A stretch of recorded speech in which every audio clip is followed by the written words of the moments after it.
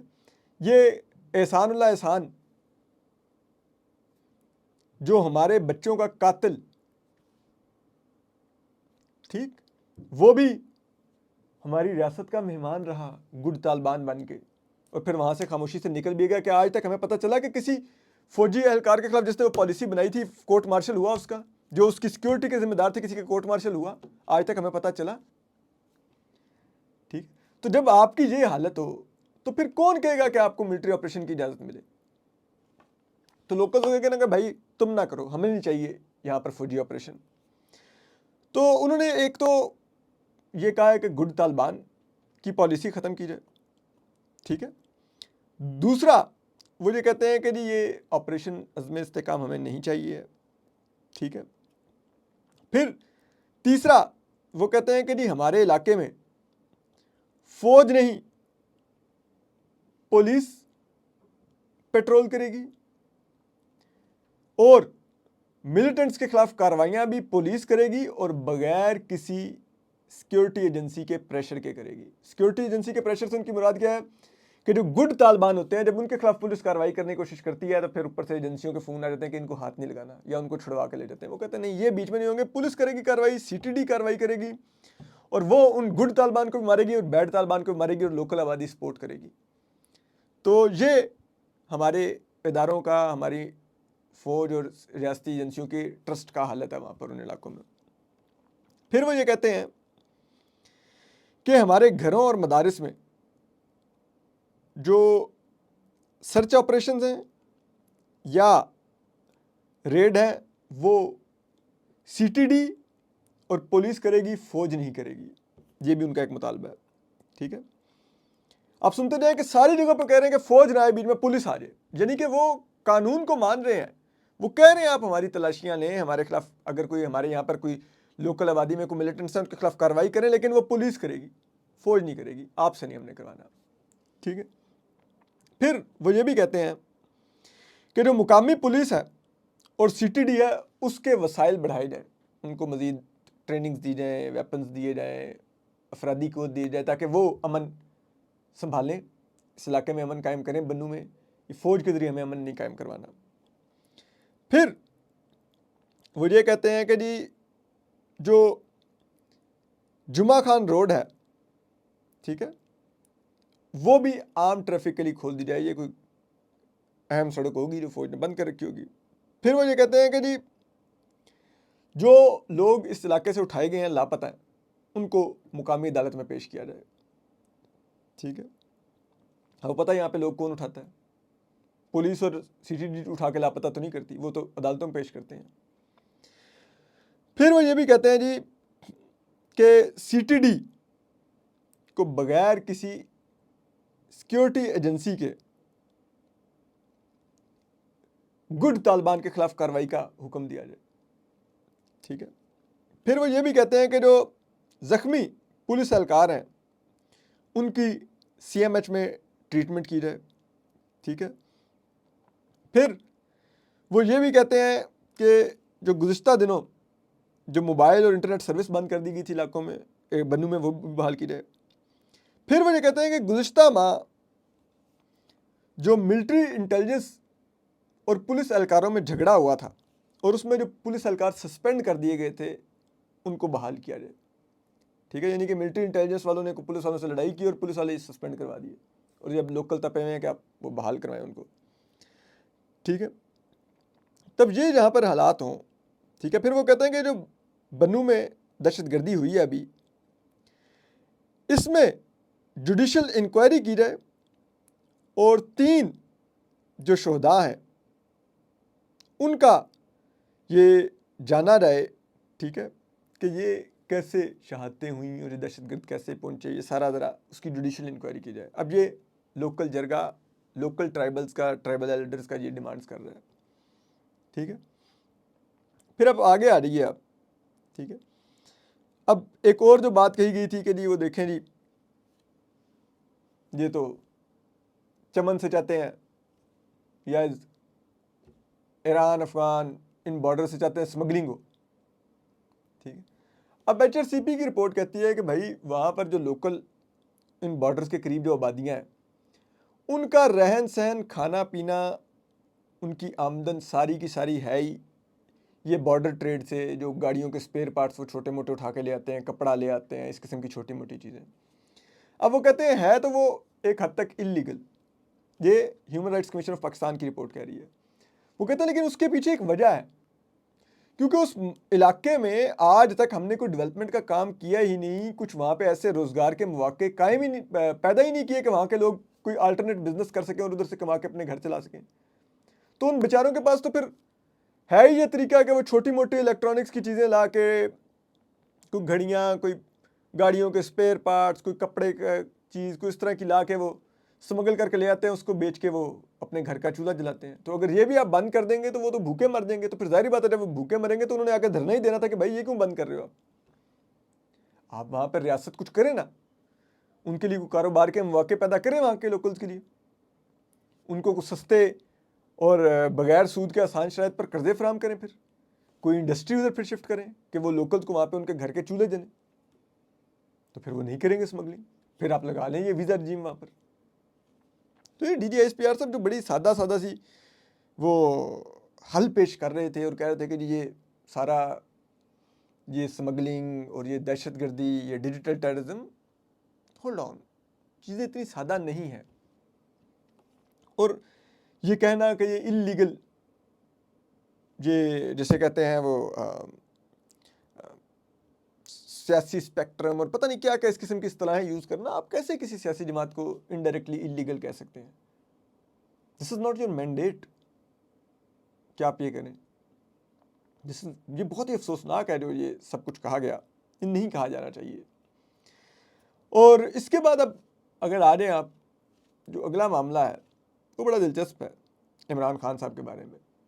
یہ ہمارے سینئر صحافی ہیں نصرت جاوید صاحب, اور میں تو صحافت میں واقعی ان کی عملی طور پہ جسے کہتے ہیں نا وہ ورشپ کرنا وہ حال ہے. بہت ہی کریڈیبل جرنلسٹ ہیں, اور نصرت صاحب کی دی ہوئی خبر کم از کم میں نے تو ابھی تک باؤنس ہوتے نہیں دیکھی. اور ویسے وہ اپنے کالمز میں لکھتے رہتے ہیں کہ میں اب ریٹائرڈ صحافی ہوں, میرا تو کسی سے رابطہ نہیں ہوتا, میں تو کچھ کرتا نہیں. لیکن آئی نو فار دا فیکٹ نصرت صاحب ہر وقت خبروں سے لوڈڈ ہوتے ہیں. ٹھیک ہے, اور جتنا وہ باخبر ہوتے ہیں شاید ہی اس وقت کوئی ہماری انڈسٹری میں بیٹھا ہوا اتنا باخبر ہو.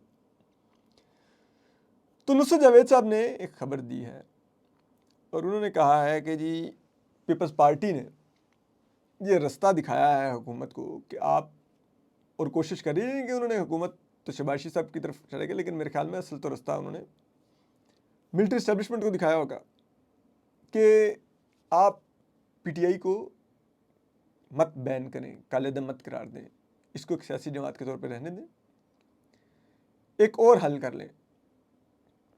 وہ یہ ہے کہ عمران خان صاحب کے اوپر کوئی سنگین غداری کا, ریاست سے بغاوت کا, سیڈیشن کا, یعنی کہ کچھ اس قسم کا.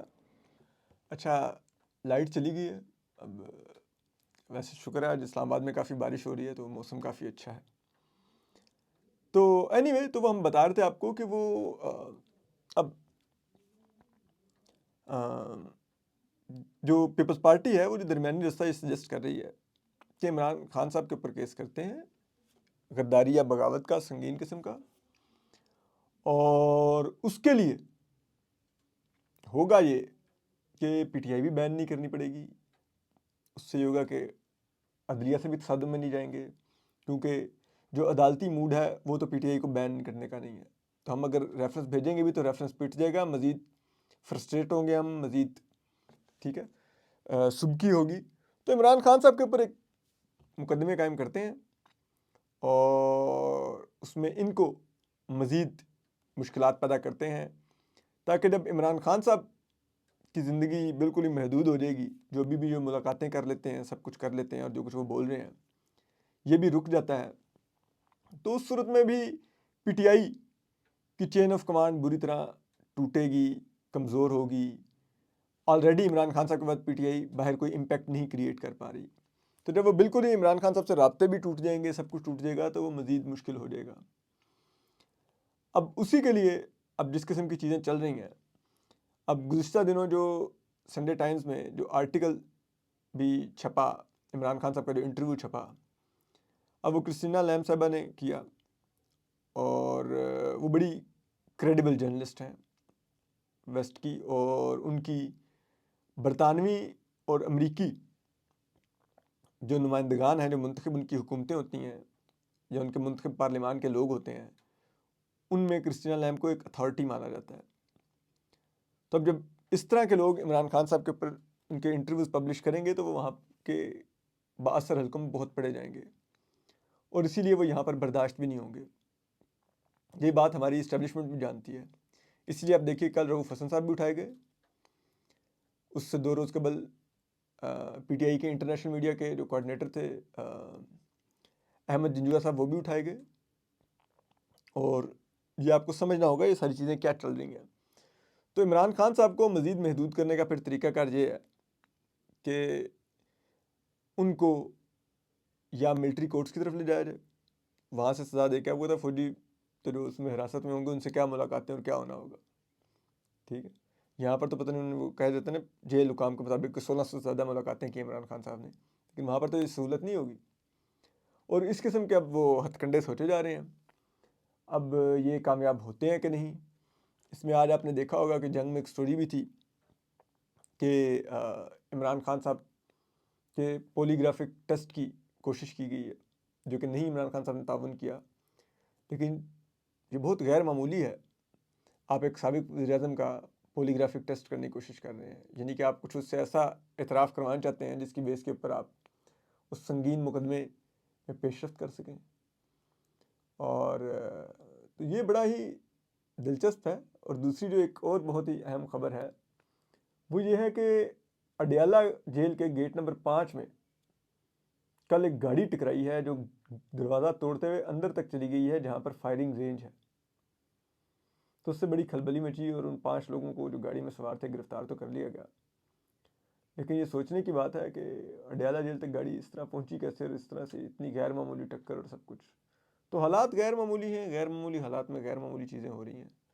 تو دیکھتے ہیں آنے والے دنوں میں کیا ہوتا ہے، ہم آپ کو اپڈیٹ کرتے رہیں گے۔ اپنا خیال رکھیے، اللہ حافظ۔